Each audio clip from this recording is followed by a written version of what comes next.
ચોથું, શૈલેષભાઈ 12 કિલોગ્રામ કેસર કેરી ખરીદે છે અને દુકાનદારને 2000ની નોટ આપે છે, તો દુકાનદાર તેમને કેટલા રૂપિયા પાછા આપશે? તો કેસર કેરીનો ભાવ શું છે? 1 કિલોના 150 રૂપિયા. તો અહીંયા લખીશું 1 કિલોગ્રામ કેરીનો ભાવ શું છે? 150, માટે 12 કિલોગ્રામે કેટલા? એટલે આ પણ ચોકડીઓ ગુણાકાર, એટલે 12 ને 150 કઈ આવશે? ઉપર, છેદમાં શું આવશે? 1.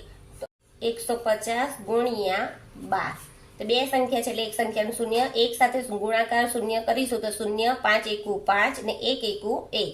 2 ગુણ્યા શૂન્ય તો શૂન્ય, 5 દુ 10 શૂન્ય, વધી 1. 2 એકુ 2, 2 ને 1 3. અહીં કઈ નથી તો શૂન્ય લખીશું. શૂન્ય શૂન્ય, 5 ને 3 8 ને 1 એટલે કેટલા આવ્યા? 1800 રૂપિયા